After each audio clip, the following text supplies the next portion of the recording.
Hi, Mommy. But we wanna go home. Makakauwi kayo, huwag ka mag-alala. Alam mo, gusto ko na kayong makita. Pero hindi ba pwede? Bawal. Alam mo, kaya ganito ang gagawin natin. Makinig kang mabuti. Mamaya, itawag mo sa akin ang address ninyo dyan, ha?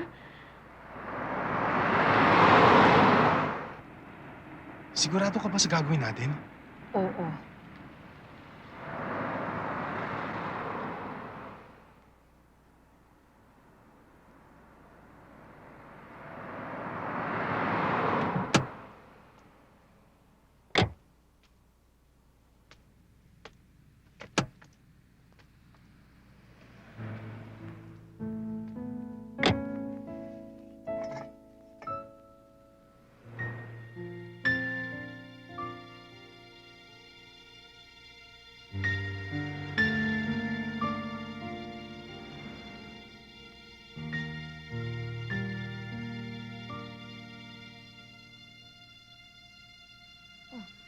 Bakit sila umalis?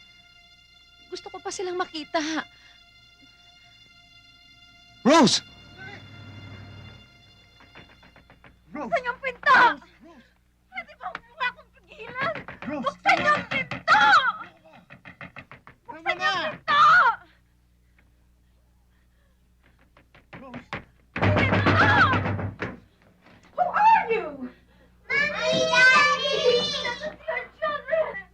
Who are these people? These are the parents of these Did children! you give them my address? No!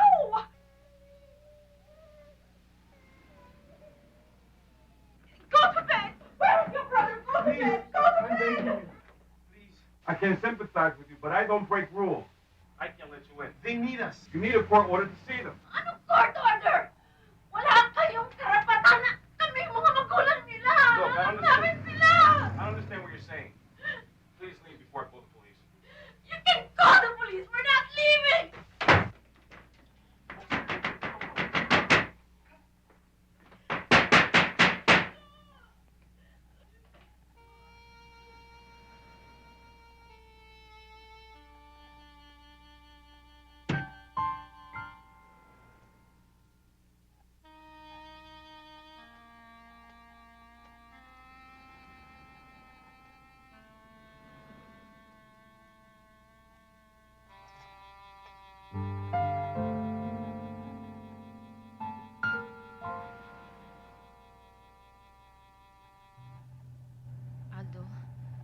Aldo, balikan natin sila.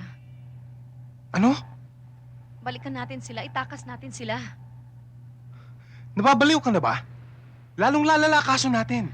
Wala akong pakialam sa kasong. Alam ko lang nandun yung mga anak ko na hindi ko mahawakan. Aldo, pag nagtagal pa masisira ang ulo ko, mamamatay ako kapag nagtagal pang malayo sa atin ang mga bata. Aldo, ano ka ba? Ibalik mo ang kotse!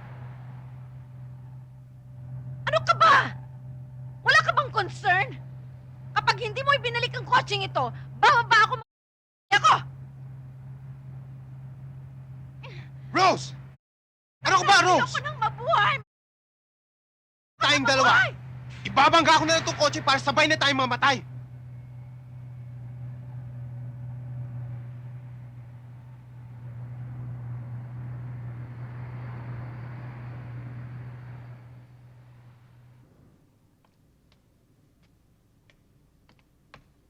Pagkalipas ng 2 linggo, ay nakakuha kami ng court order para makita ang aming mga anak.